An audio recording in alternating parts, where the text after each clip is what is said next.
What up? This is Robert Ory. Or three-pointer. Buries it! You might know me as Big Shot Bob. To Ory for three. Oh, unbelievable. This guy is off the charts. What's going on, Big Shot Bob? Robert Ory from downtown. I guess the better question is, what isn't going on?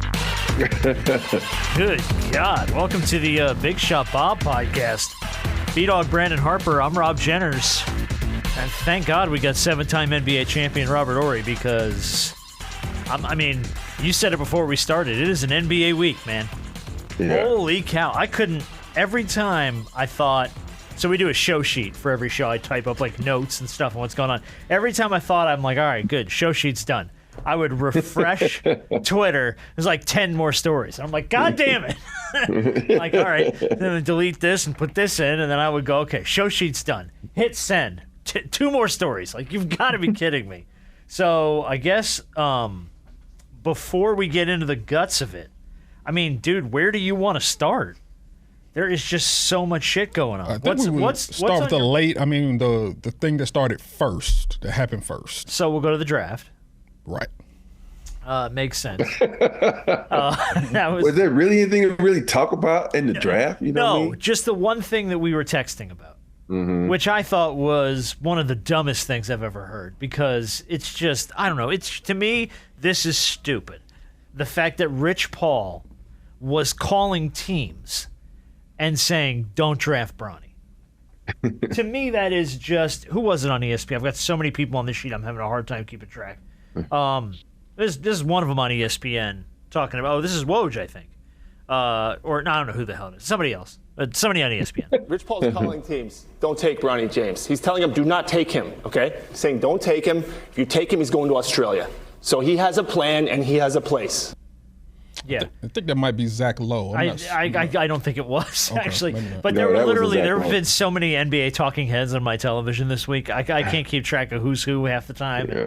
Between Shams and Woj and freaking Tim Legler, and I mean, spin the wheel of people I've been staring at this week. That was a guy that I've never seen on ESPN before. I just happened to turn and like, who is this dude? And that might have been Tim Legler, for all I know. Oh, no, legs. That wasn't Tig. That wasn't legs. All right, it was one of the panel of many people who was. So I don't know. For me, it's like. It screams bad look for me. Like, just if he goes, he goes. If he gets to where, but it was like they had this plan in place. And they're like, they're taking him at 55, and we are going to clear the road of anybody else. I don't really think any organization was going to touch Bronny, because I think, at the end of the day, how much, people might badmouth LeBron. I think there's a respect factor there where there was let him have this. He's had everything else in the league. Let him have this way. He might have the opportunity to play with his son. And I also think that a lot of other teams are like, are we really going to waste a pick on a guy we haven't really seen? There's no disrespect to his talent. We haven't seen him. You didn't see him in high school. You didn't see him in college. You only saw him on highlights. And, his highlights are just, warm-up dunks and, the workouts he's done with his father. So yeah. I think a lot of teams like, who cares where he goes? We just going to move on from that and try to get a pick that can best suit our organization. Yeah, I mean, to go from, because we heard Rich Paul saying not too long ago, he just wants to hear his name called. Regardless, this has, LeBron and Bronny are two separate clients. One doesn't have to do with the other and blah, blah, blah, blah, blah. That's a fat load. You gotta agents, and I think Rich Paul and, his agency and everything that he has is absolutely phenomenal.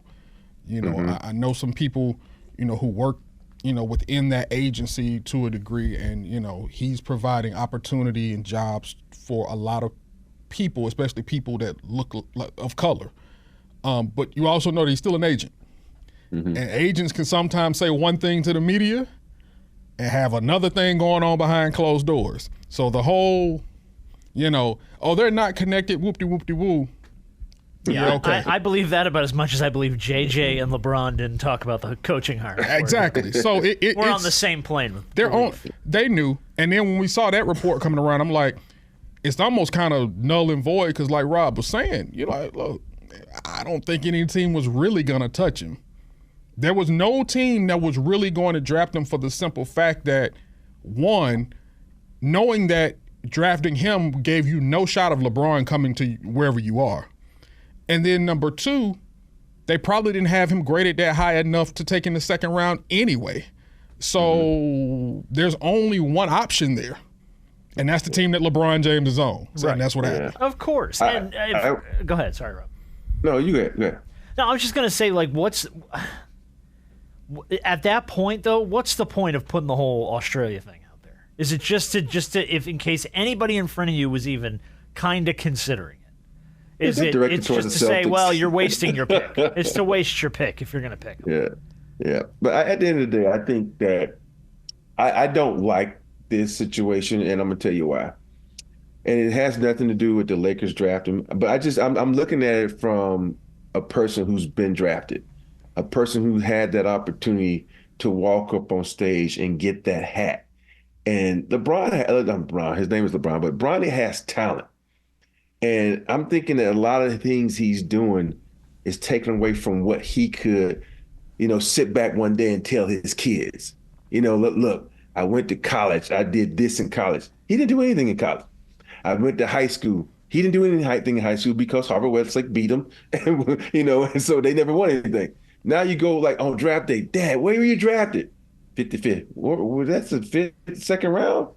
And like for me, I was so happy I let Powers B talk me into going to the draft.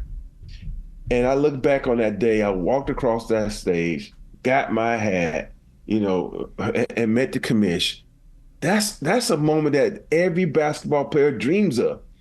And you think about Bronny James had this dream ever since he knew what his dad was doing.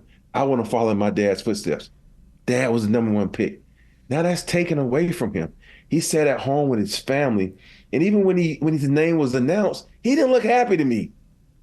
And so for me, that is a moment every dude wants, man. And that was taken away from him. So I feel bad in the sense that if he'd have stayed maybe 2 more years in college, he could develop into this player that would have had that moment to walk across that stage. And for me, that's the part that I look at and I'm like, it ain't about just getting to the NBA. Yes, it is, and no, it isn't. It's about getting called by the commission and standing up on that stage doing draft day.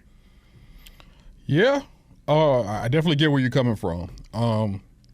We've all thought maybe he could have stayed another year or two, to strengthen his draft stock to where, hey, he could possibly move up into the first round and be there at the draft to be called up to shake the commissioner's hands on stage and receive the hat. I think Bronny is in a very, very unique situation. And him and Bryce is coming up next, and he's going to be in a very unique situation as well. Now, Bron may not be in the league when Bryce is ready to come out, but they're both unique where they have that James last name. And that name carries so much. It carries more weight than any former player who now had a kid that plays basketball. It carries more weight than the Anthony last name. It carries more weight than the Arenas last name. It carries more weight than the Boozer last name. This is LeBron James' son. He's been running the league for forever.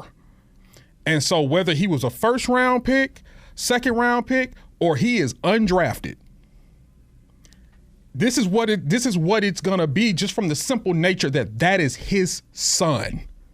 And he carries the lineage, and he's the next one, quote unquote, in line. This is the next James that is going to possibly be in the NBA, regardless of where he's drafted. Which is why you have we've never had this much coverage for a 55th overall pick. Oh, never.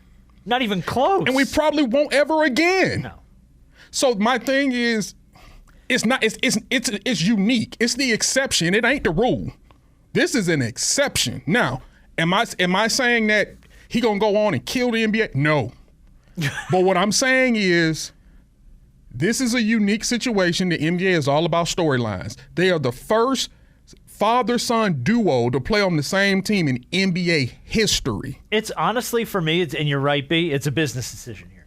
That's all this is.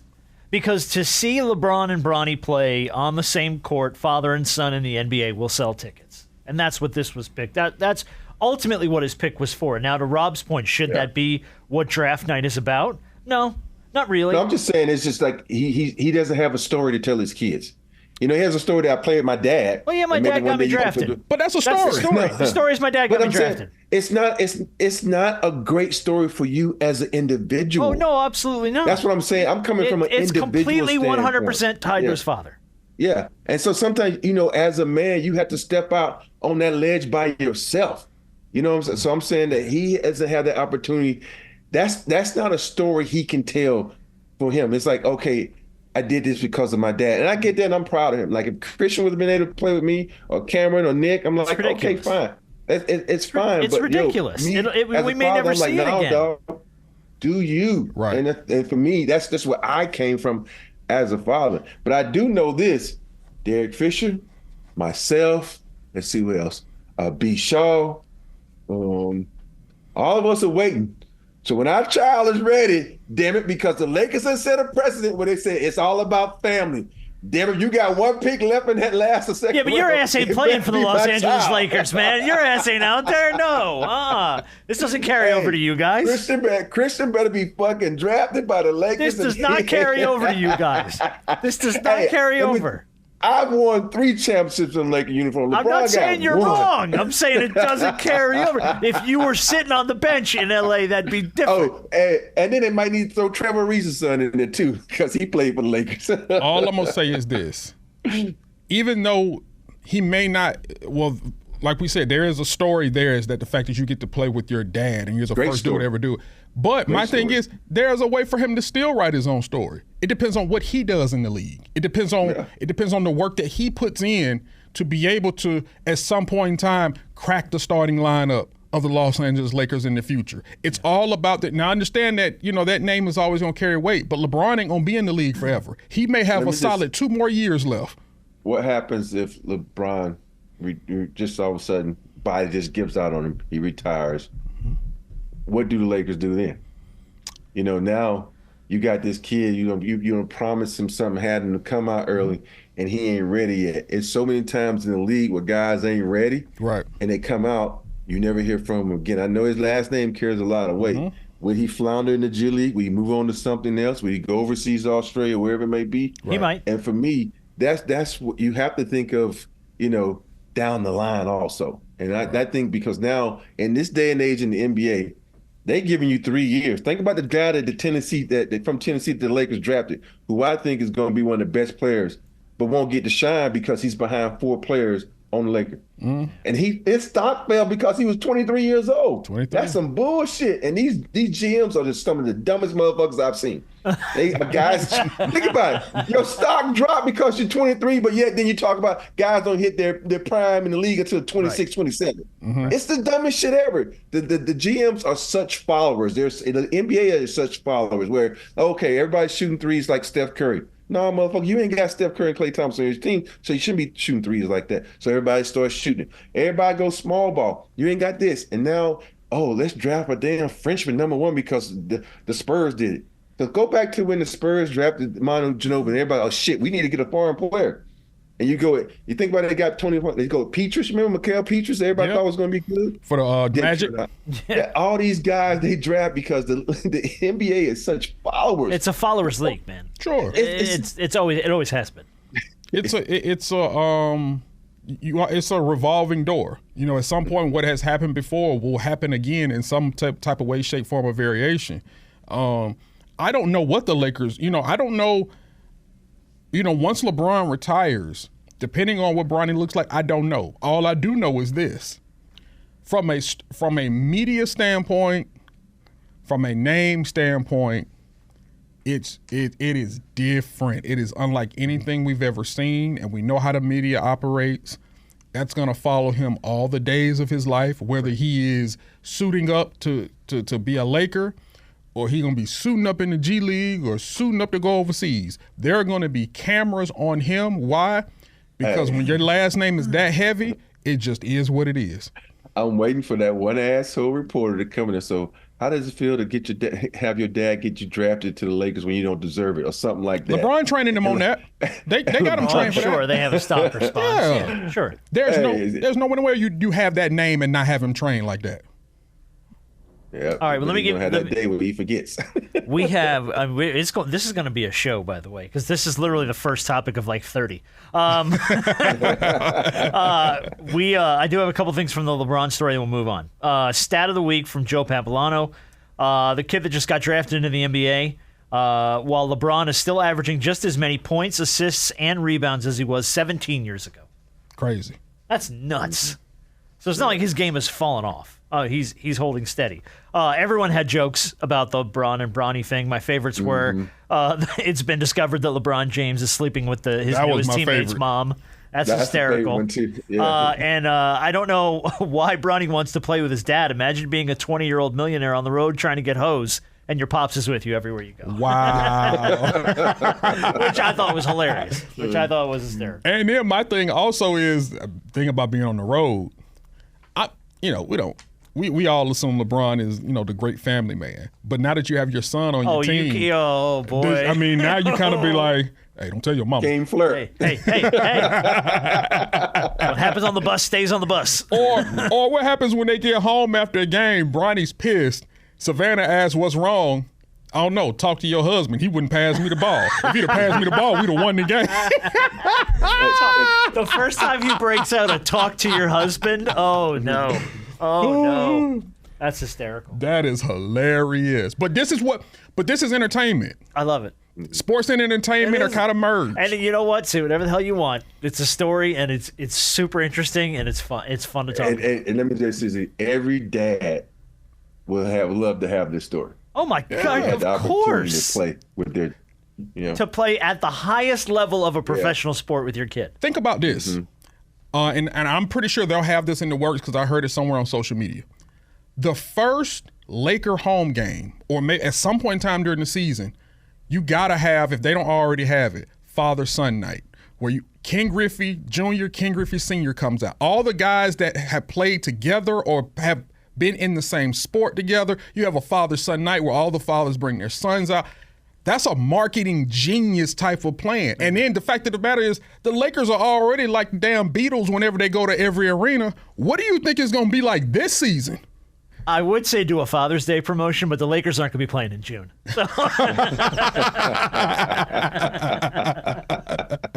All I'm saying is we know that the Lakers is in LA. They're not just about basketball. They're about business. And this is a way that the spotlight stays on the Lakers. The spotlight's always on them, but this is a way that you keep it on them. This is the way you make money. Yeah. At least for a season. Yeah, at least for a season. Or two. Or if you're lucky, too. Hey, we all know that dude ain't going to be on the floor at no time in a crucial time with that passing the ball. He ain't going to be on the floor. He going to see the floor at some point. He going to see the floor. Hey, he going to see the floor, but he ain't going to be out there in crunch time. No, I don't think he'll be out there in crunch time. But like I said, this is about optics. You know what? I wonder if they're going to let him play in Vegas. Because, they hold him out of a lot of shit. Definitely need to. Yes, they definitely need to. Whether or not they do or not, I don't know. They're going to take advantage of like I said, this is a business. Oh, yeah.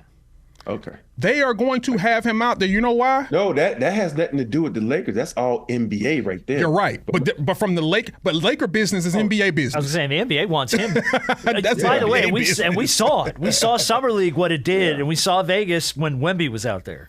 Right. So if LeBron James Jr. is out there, you are going to get eyes on Summer League. Well, it's going to be, and I guarantee you, more of the eyes going to be half going to be haters because it doesn't matter. It doesn't matter because everybody's money spends the same. So who cares? Yeah. Because guess what? You could be hating on me, but there's no way you can hate on me if you're not watching.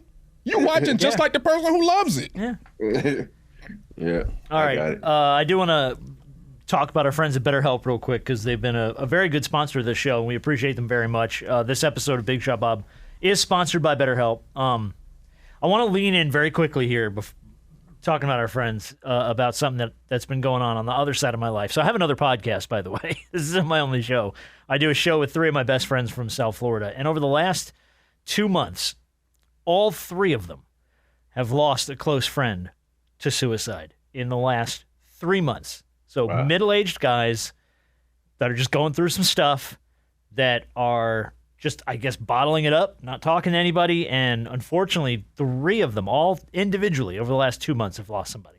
So it is incredibly important that if you're in a spiral or you're caught comparing your life to other people or whatever the hell it is, social media has a big part in this. It's okay to talk to somebody, which is why we really like our friends at BetterHelp, because that is literally what they do. It can boil down just to simple things like learning to set boundaries or learning healthy coping skills, because, there's so many people out there, especially men, who don't want to talk about what's happening. So if you ever thought about therapy or you need someone to talk to, please give our friends at BetterHelp a try.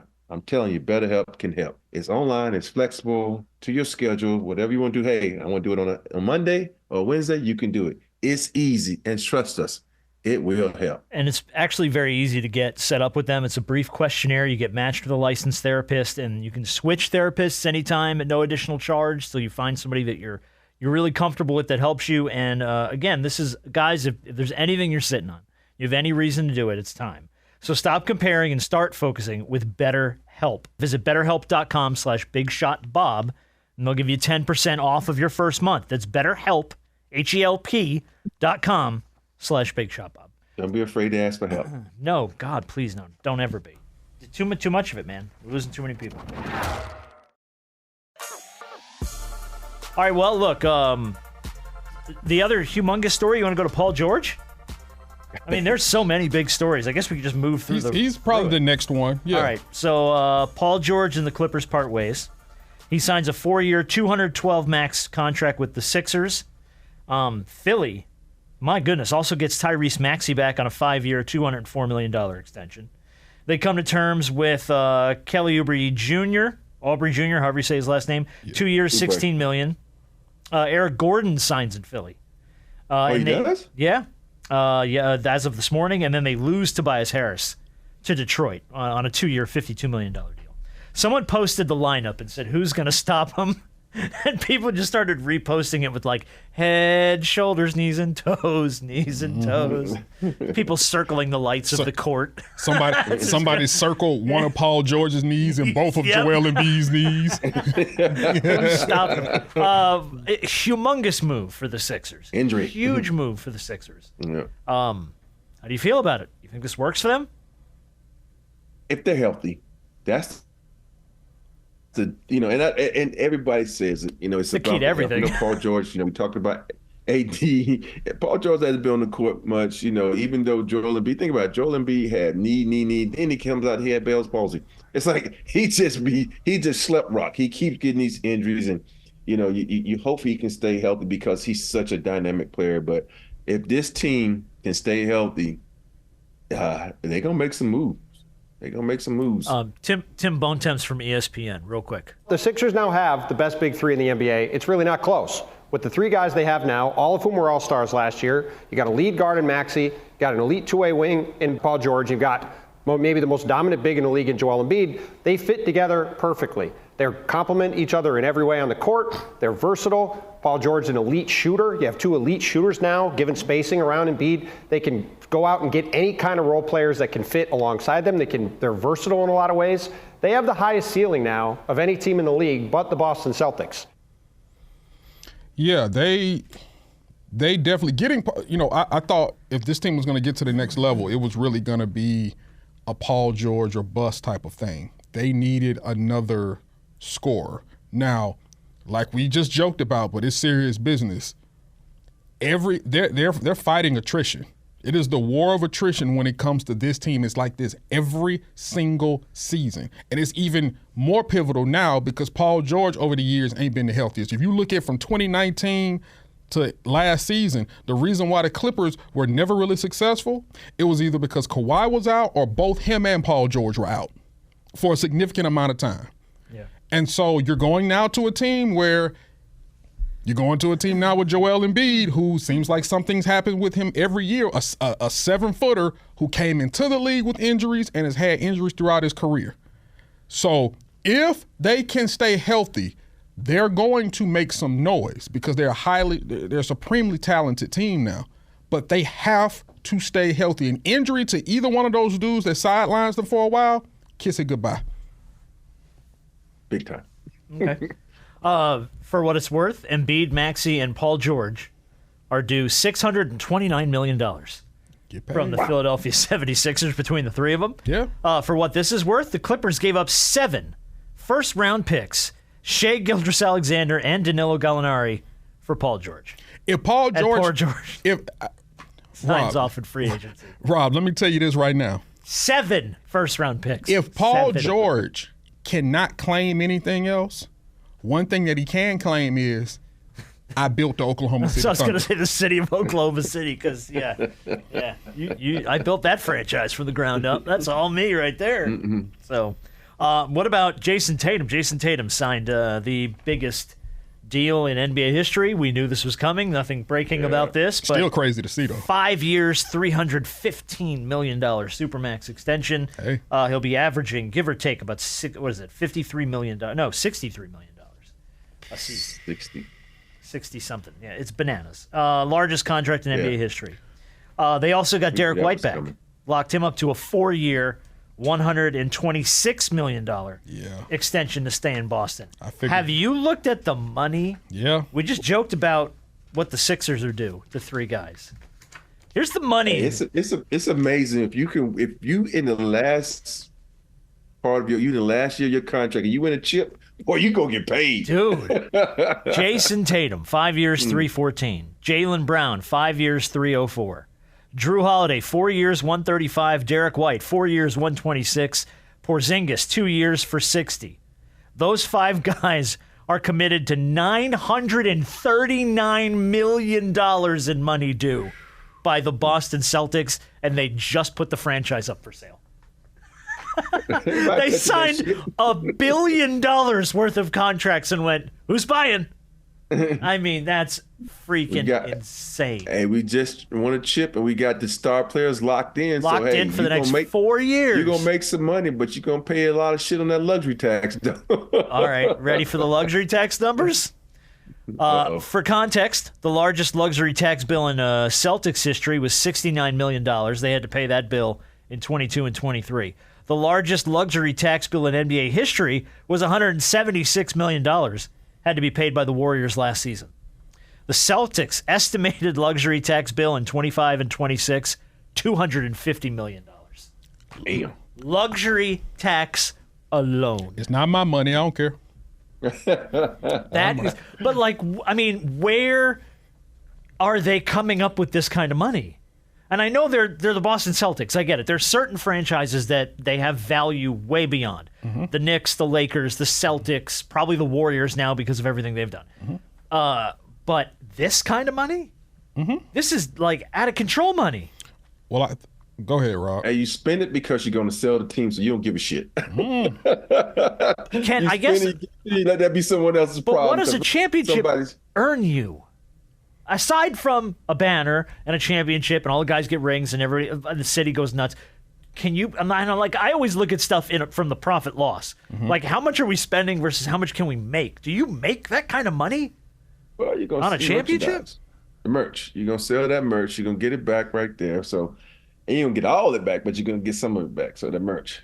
Okay. Also, the NBA is going to sign a new TV deal soon. Yeah, that's true. So, when you start talking about splitting the pie up amongst all of these owners when it comes to the TV revenue and all other things when it comes to the league, look, a billionaire is willing to spend this type of money if he knows his team is going to be successful. If he knows his team has a chance and has a window to win, because they're going to make their money anyway. We've seen numerous franchise and NBA, NFL owners still make buku money and they're losers. You know why? Because when it comes to the revenue sharing, I'm going to get my $200 million, they're going to get their $200 million, and we all going to sit here and be happy. Oh, losing is nice. Yeah, look at him drop that ball. I don't know anybody any money. You know? Yeah. And I still get to make $200-300 million plus whatever I make on merch, what I make on food, what I make on this, what I make on that. Oh, yeah, I like losing if I can do this. But that's just the way it is. So now you got a Celtics team that's winning. Yeah. Profits just going up. The value of the team goes up when you win. Okay. So. Just bananas money. I mean, just bananas money. Klay Thompson. He Golden turned State. down more money to go other places too. What he had? That is- 4 years, $80 million from the Lakers. Yeah. Okay. now you Let's go into let's do Chris Haynes real quick on that point on ESPN. This was Chris Haynes on the Lakers deal. I was told the Lakers made a pretty compelling offer. It was around a 3-4 year mark, somewhere along the lines of $20 million per. They didn't get their guy, and it was going to take obviously a sign and trade scenario. So that had nothing to do with LeBron James's decision to take less. It was going to take a sign and trade to get Klay. It just did not happen. I was told that it would have likely involved D'Angelo Russell being a part of a deal. And from what I was told, the Warriors weren't interested in bringing back D'Angelo Russell. And so the Lakers right now, they are still right now trying to identify who that player is going to be. They are seeking a star caliber player. So that's Chris Haynes reporting on ESPN where they stood. I can't. Yeah, But why would he? I guess my question is why turn down the money? I know why. Well, because at California? the end of the day, yeah, it's a state tax. You think about it. You're going to make more money in Dallas, and you're going to have the opportunity to win more in Dallas. There it I hate is. to say that because I do broadcast for the Lakers, but you think about what the Mavs have over there. They just coming off a finals run, which I don't think they're going to get to next year. No, but everybody sees like, oh, they made it to the finals. You had me being better. You just happen to be in the right spot. The reason you got to the finals, and so I think that has also, if you look at Klay Thompson's career, do you really want to come to the Lakers? Do you really want to go to Dallas? Which one would you rather go to? Because everybody, it's not easy playing with the Lakers. Because you look at the way D'Angelo plays, you look at the way Austin Reeves plays, you look at the way LeBron plays. Klay doesn't fit in it because all those guys are trying to get there. They're not like Luka or Kyrie where they penetrate and kick. Even though Luka is probably the most selfish basketball player in the league, he will find you at moments. So I just didn't think that fit for Klay Thompson. If I'm a player and I'm Klay Thompson, I choose Dallas, and it has nothing to do with money. It has to do with fit. Yeah, that's a fact. So True. I never thought he was going to end up a Laker. It just didn't feel right. The Lakers had to make. I hope he would. LeBron wanted him to. LeBron was hoping too. And the Lakers had to move too much in order to make room for him. And in order to move something, you got to get another team to agree to it. And they just couldn't do it. Whereas with the Mavericks they had a much clearer path to getting him, and we saw it with it happening. The Lakers just right now, it's just nobody. You have so many teams who aren't willing to continuously not see the Lakers acquire certain players. They don't want to see it. They think you're the Lakers anyway. You got LeBron. You got Bronny. We're not. I never thought that would come out your mouth. I'm saying. I'm just saying. Us 5 months ago when we all said that's what's going to happen. Look, there are teams in the league that are not willing to help out the Lakers. They don't want to see the Lakers get certain players. They don't want to see the Lakers have a certain level of success.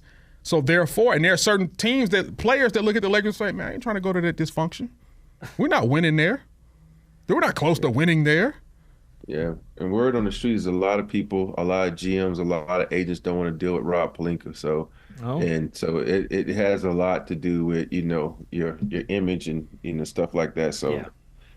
and it's hard. You think about nobody wants the Lakers to compete and be good. They've been good for so long. Can I ask you a question? Is that an indictment at all on D'Lo? Because the Warriors were like, no. I think that has a lot to do with it also because nobody wants to touch D'Lo. And now you think about your starting backcourt is D'Lo and Steph, and that's probably the worst defensive backcourt in the league. So you don't want that. Yeah. Okay. What do you think, I guess, since we're on the topic of the Lakers? So now the Lakers, you lost out on Valanciunas. You lost out on Klay Thompson. The next name that's really been in the buzz is DeMar DeRozan. DeMar DeRozan I've seen everywhere. I don't think DeMar is going to go just because of the bad blood. You think about it. Before he signed with the Chicago Bulls, he gave the Lakers every opportunity to sign him, take less money, and they said no. And so I don't think I I don't know DeMar. I've only met him like once. But to me, I'm coming from what my mindset would be. I'm like, dude, I ain't coming there. Because I gave y'all the opportunity to have me. I bust your ass for 35 every time we play y'all. I'm not coming there. So, do you? Not that it may not matter, because obviously DeMar is a star and he's a bucket getter. But do you think he fits what JJ wants to do? Nobody knows what JJ wants to do. Well, they say apparently JJ wants the team wants to shoot threes. He wants to shoot a lot more threes. I've heard that. Nobody knows what LeBron wants, so we don't. JJ doesn't know what he wants because LeBron doesn't know what he wants yet. Exactly. And his thing is like you can shoot a bunch of threes, but DeMar DeRozan is not a 3-point shooter. Yeah, the Laker team is not a 3-point shooting team. Right. And the whole thing is JJ comes in with this stupid idea if he's want to shoot a bunch of threes.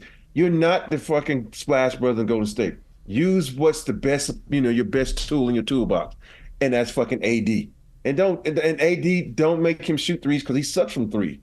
And that's the whole thing with these. Nor is he built to be a player that should be shooting threes the whole game. And coaches come in like, oh, this is my game plan. This is what I'm gonna do. No, dude, analyze your team, adjust your game plan to the fucking personnel that you have. Don't just come out and say, oh, we're gonna shoot a bunch of threes. That's not who you are. That's not what you have. And so if he comes in with that mindset and that the staff or the coaches, the brass or the Lakers let him do that, it's a recipe for disaster. Okay. There's also a storyline attached to Klay that I want to talk about briefly. This was from Jason Dumas, who's a sideline reporter for the Warriors and covers the team. Quote, Klay has been equally as exhausting behind the scenes as Draymond Green. It's not as loud. It's not as loud because it's not stomping on someone's chest. If he's slamming stuff on the bench and sulking and doing that on the court, how do you think it is in practice? How do you think it is in the locker room? It has been uncomfortable. It has. It just doesn't come out as loudly as Draymond. I've not heard that before about Klay. I've seen the skulking around and stuff when stuff is, but everybody does that. I haven't heard anything to that extent. I remember, we were doing the podcast a couple of years ago when they had Jordan Poole, and we talked about how when Jordan take a bad shot, the body language would play. And so when you used to you doing your body being able to compete at a certain level, and it doesn't do that, and then you got this young upstart guy doing things that is detrimental to the team, it can be frustrating in a lot of ways. And Klay probably has let that out a few times, and I think this reporter probably caught those few times and think it's all the time. I don't know. Neither of us I'm not in the locker room, after meeting Klay and getting to know Klay, that just don't seem like Klay, but it could be Klay. Yeah, he is. I heard what Shannon Sharp was saying the other day, and I do kind of agree. What's Shannon say? Well, when Klay got his extension, when he got his 4-year, I think it was like 140 or one, whatever it was. He missed two of those years because of the Achilles and the ACL. Mm-hmm. So he was saying, did they stop paying you when you got hurt? When he said that was the most ridiculous fucking thing Shannon Sharp ever. I love Shannon, but that's ridiculous because you can't, if you get injured, this ain't the NFL, Shannon. Right. That's why the word guarantee is in your contract. And so when he said that, I was like, no, dude, it don't work that way. But that was ridiculous on Shannon's part. Yeah, you're gonna pay me because I got a contract and I got guaranteed in it. Now, do you think the Warriors did Klay? Do you think they owed him another contract? Because that's basically Klay's standpoint is, I've done so much for this organization, which he has. And y'all paid Draymond. And you paid Draymond. And at one point, even before, they paid Andrew Wiggins. Yeah.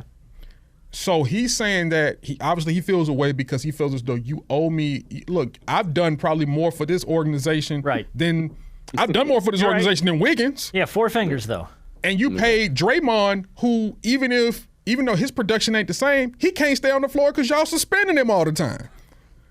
So what do you think about him feeling as though he's owed another deal? Well, it boils down to loyalty. We always talk about, is there any loyalty in sports? And I've always said, hell no. You think about it, one of the greatest players in baseball, had to go out to free agents for the Yankees to pay Jeter. And there's no loyalty in sports, and players got to understand that. They think, okay, I dove into this wholehearted for 12 years he was there? 13. 13 years? And they're like, oh man, thanks for your service. At the end of the day, this is a business. And a lot of players forget this. It's a business. And if you was in the same position and you was a business, and I'm not saying everybody's like this, your productivity versus how much money I'm paying you. Yeah. And I got these young kids over here that are doing better than you. I hate to say this, but I got to move on. I know, and it's a difference in, you being a Kobe Bryant or Michael Jordan or a Magic Johnson or Larry Bird. These are iconic players. You're an excellent player, but you haven't reached that iconic level yet. Yeah, Splash Brothers and all this. You did all this stuff with 36 points in the playoff game in one quarter and all that. Whatever you did. But at the end of the day, we got Steph Curry over here that people want to play with, that we can still maybe win a championship. We got to get rid of you because the money doesn't make it a smart business move. Yeah. And he's missed, like to B's point, missed so much time. Yeah. And he's never really been the same type of player since the injuries.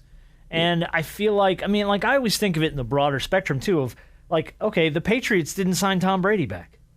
If any man on the planet was probably owed a lifetime contract with an organization, it's the guy that took him to, 10 Super Bowls or whatever the hell it was? So, and then what does he do? He goes off and he wins another Super Bowl in Tampa Bay. So if you're Klay Thompson, you go, great. I'm going to get Dallas to the finals. We're going to win one. Yep. Go win a ring in Dallas. Show them. You know what I mean? Were you owed anything? It's hard for me to say that anybody in sports is owed anything, even the all-timers. Because we've seen many, many guys go on and play for different teams and go do different stuff. I've never thought. There are plenty of guys who've done it, who've managed to find a way to stay. It's really hard to stay. Kobe did it. It's freaking almost impossible to do the stuff that guys like him and Magic and Bird did in their days. We saw it here in Atlanta. We did 20 seasons of Chipper Jones playing baseball in Atlanta. How the hell does that happen unless you don't take some discounts and make some things work? I don't feel like Klay was at a point where he was like, well, I'm not going to sit here and take a garbage contract just because you guys want me to stay in Golden State. And since you're not paying me what you're paying the other guys, I'm going to go find a paycheck. I'm going to go find a better place. It happens in sports, like Rob said. Teams break up, you move on. So weird, just weird. Chris Paul to the Spurs. I don't understand that one. Lobs. Who else? But who else wants Chris Paul? Chris Paul is at the point now where he got waived by the Warriors. Yeah, it's no more ring chasing. Now it's just about where can I go to prolong my career? Who wants to play with me? Right. So it's like you can still do that in a position to win a championship. Where though? Who wants him? That's the thing. Who wants him? Well, San Antonio, I guess. Well, I guess Rob's internet coverage didn't want him. Rob's internet coverage never wants him.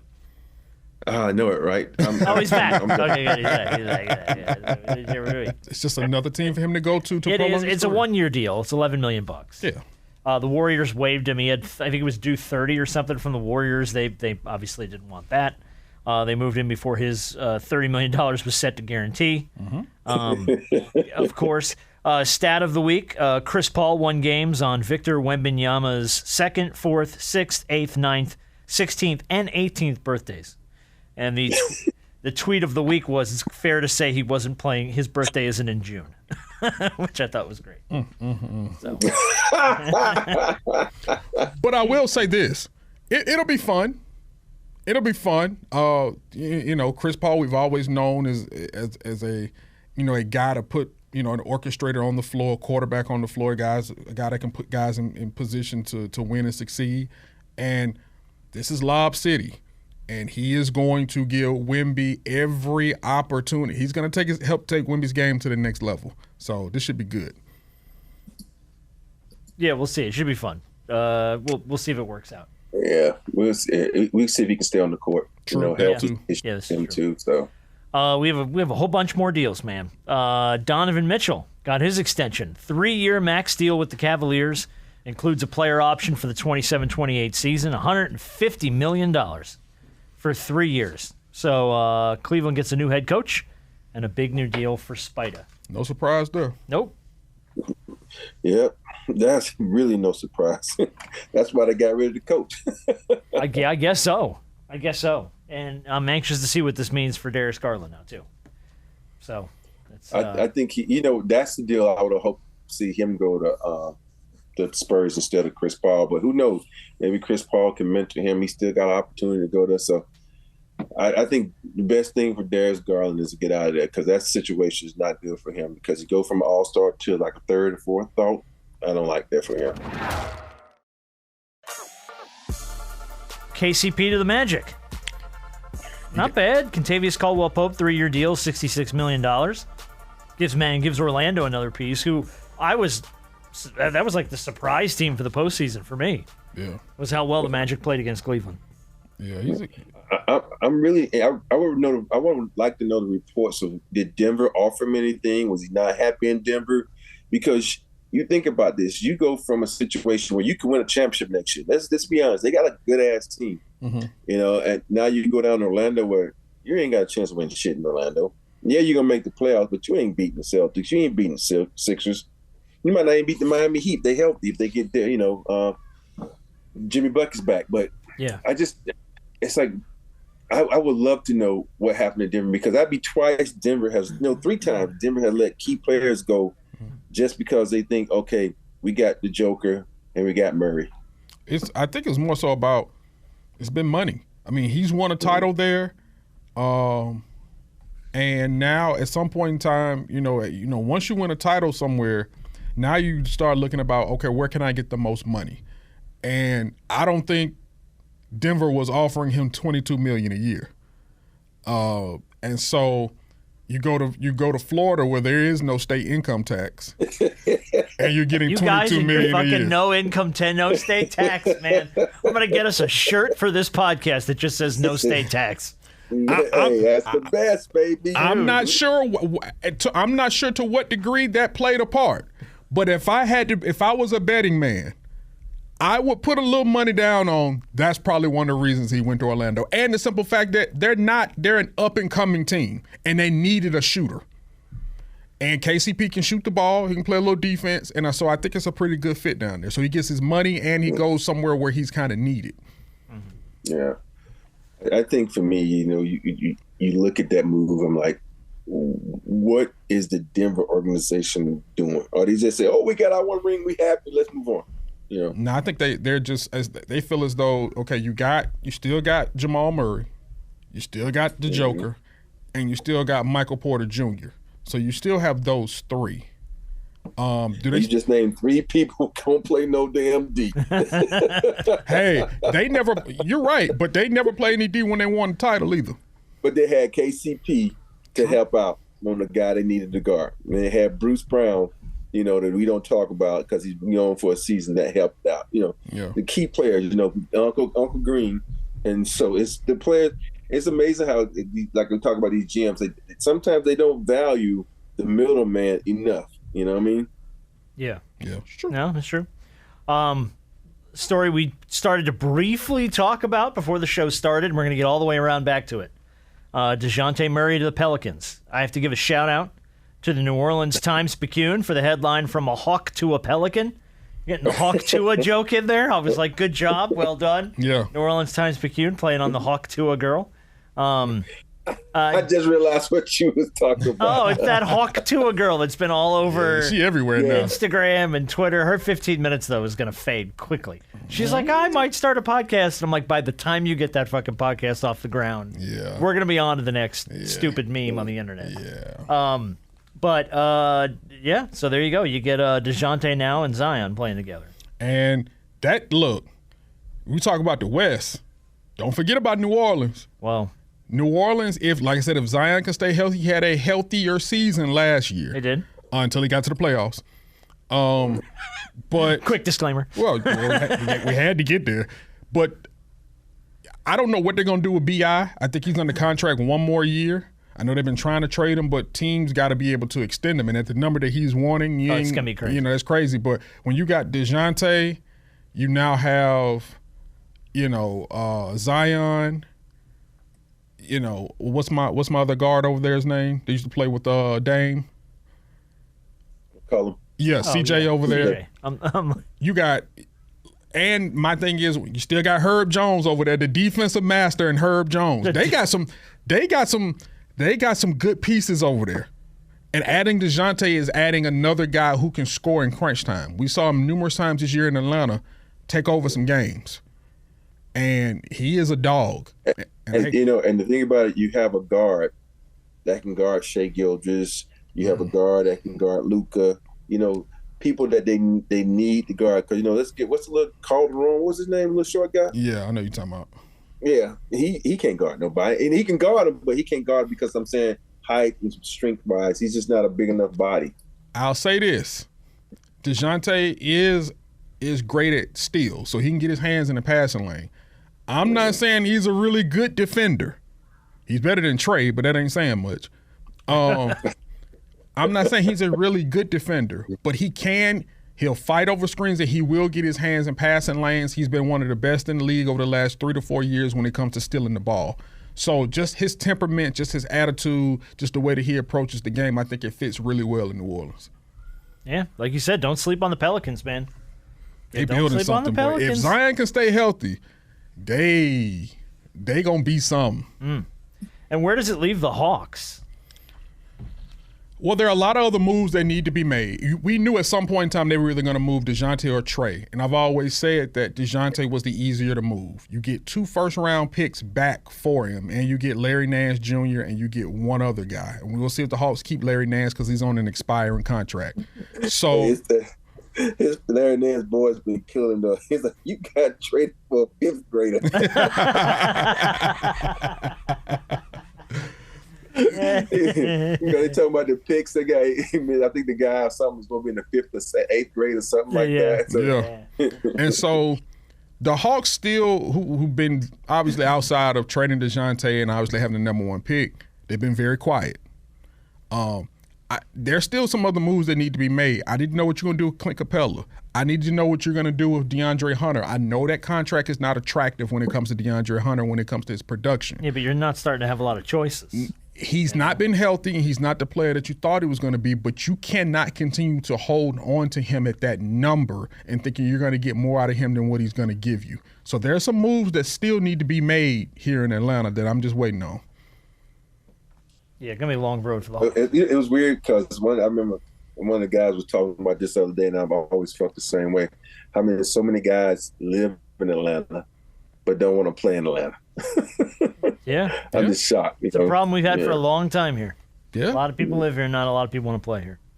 All right, breaking news, a little bit of breaking news here.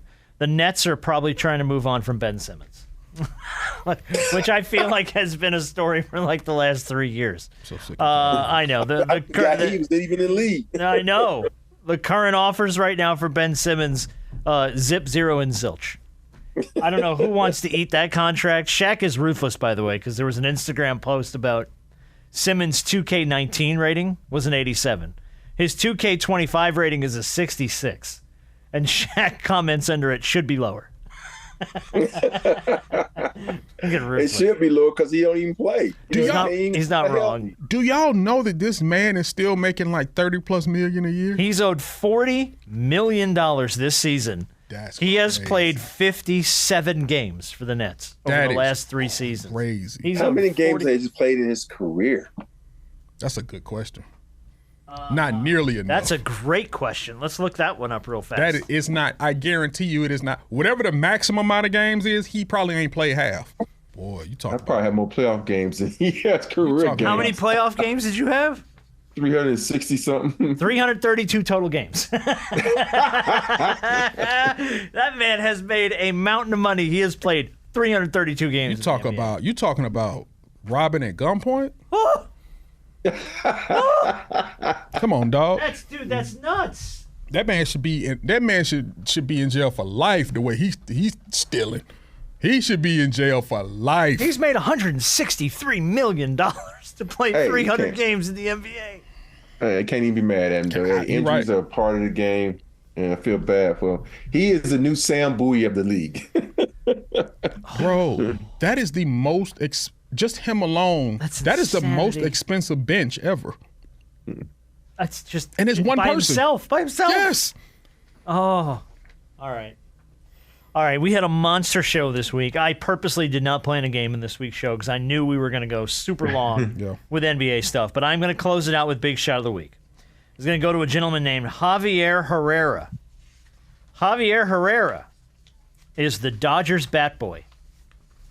Did you see what he did this week? Oh, yeah. He saved. No, I didn't see this. He saved Shohei Ohtani's life. Yeah, he did. In the third inning of the Dodgers' 4-0 win against the White Sox, a Kiki Hernandez foul ball came zipping toward the dugout. And, I mean, Ohtani's like on the top step. And the ball boy's like right in front of him. And this ball was going straight for Shohei Ohtani, and ball boy just got his hand up, and barehanded this thing. Just caught it, and pulled it down. Barehanded? Barehanded, and hands it to Ohtani like, here, you want this? Because this was about to murder you. Yeah. I mean, dude, I don't know. I don't want to know how bad that injury could have been. That thing was zipping in 100 miles an hour off the bat, flying into the dugout.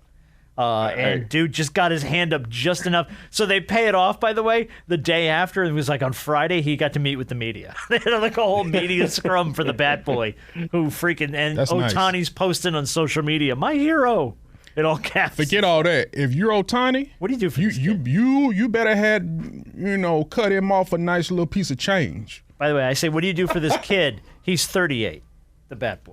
Really? He's 38 years old. He didn't look. Oh, I gotta go look at that picture I know, again. he's 38.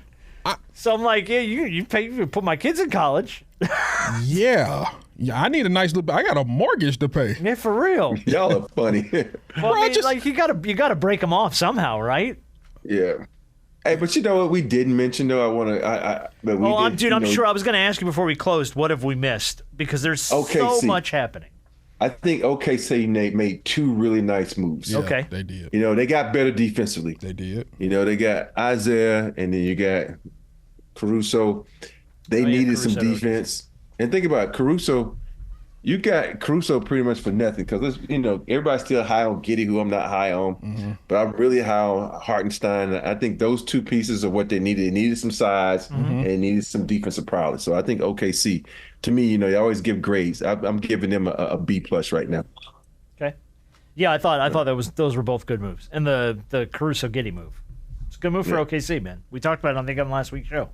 They made out like kings in that move. Well, it's been a crazy week. A lot going on.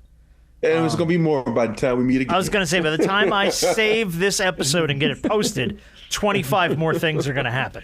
So just keep us updated. If you see something you want us to talk about, hit us up on social media at Big Shot Bob Pod, Instagram and Twitter and all that stuff. I try to retweet at Rob Jenners as much as I can when I see news breaking just to get it out there. And I try to tag Rob, who never responds. So.